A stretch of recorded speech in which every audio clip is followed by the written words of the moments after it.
আসসালামু আলাইকুম। হ্যালো সবাইকে, কেমন আছেন আপনারা সবাই? আশা করছি সবাই অনেক বেশি ভালো আছেন। আলহামদুলিল্লাহ আমিও অনেক ভালো আছি। আমার নতুন আরেকটি ভিডিওতে সবাইকে ওয়েলকাম করছি। আজকের ভিডিওতে আমি আপনাদের সঙ্গে শেয়ার করব আপনারা কিভাবে খুব সহজে বাসায় বসে আপনাদের হাত পায়ের নখের যত্ন করতে পারবেন, হাত পায়ের নখ সাদা করতে পারবেন। আমরা বিভিন্ন সময় বাহিরে যাওয়ার কারণে এবং ঘরের বিভিন্ন কাজ করার কারণে আমাদের হাত পায়ের নখগুলো কিন্তু ডিসকালার হয়ে যায়, কালো হয়ে যায়, বিভিন্ন ময়লা ঢোকে। সেই সব ময়লা এবং কালো দাগ ছোপ আপনারা কিভাবে আপনাদের নখ থেকে দূর করবেন সেই পদ্ধতি আজকে আমি আপনাদের সঙ্গে শেয়ার করব। এই জন্য আমি প্রথমেই এখানে নিয়েছি টুথপেস্ট, এর সঙ্গে আমি একটা স্লাইস নিয়েছি লেবুর, এরপর আমি এখানে সামান্য বেকিং পাউডার নিয়েছি। বেকিং পাউডার কিন্তু খুব বেশি পরিমাণে নেওয়া যাবে না, কারণ বেকিং পাউডার অতিরিক্ত ব্যবহারের ফলে কিন্তু নখের ক্ষয় হয় বা নখ পাতলা হয়ে যায়।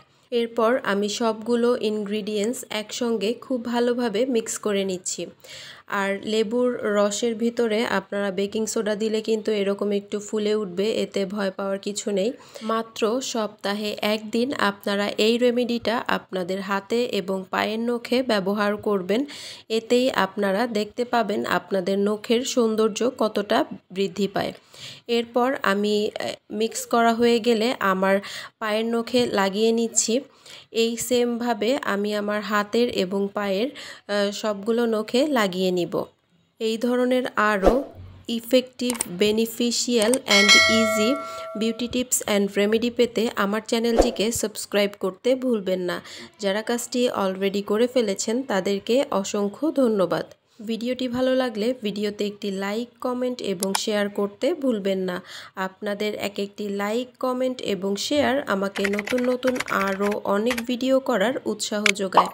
অ্যাপ্লাই করা হয়ে গেলে অপেক্ষা করতে হবে শুকিয়ে যাওয়া পর্যন্ত।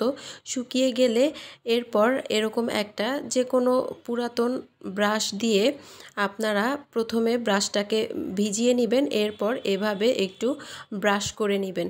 এতে করে নখের ভিতরের থেকে ময়লাগুলো বের হয়ে আসবে। ভিডিওতে আমার পায়ের অর্ধেকটা কালো আর অর্ধেকটা সাদা দেখা যাচ্ছে। আসলে সন্ধ্যার সময় ভিডিওটা করাতে ফোনের ছায়াটা পড়েছে পায়ের উপরে। আশা করছি আপনারা ক্ষমা সুন্দর দৃষ্টিতে দেখবেন। এইভাবে 1 থেকে 2 মিনিটের মতো ব্রাশ করে নেবেন, তাহলেই দেখবেন যে আপনাদের নখের সব ময়লা বের হয়ে এসেছে। এরপর আমি পরিষ্কার পানি দিয়ে ধুয়ে নিচ্ছি। দেখতেই পাচ্ছেন আমার পায়ের নখগুলো কি সুন্দর ফকফকে সাদা হয়ে গিয়েছে। আমার আজকের ভিডিওটি এই পর্যন্তই। সবাই ভালো থাকবেন, সুস্থ থাকবেন। আল্লাহ হাফেজ। Thanks for watching.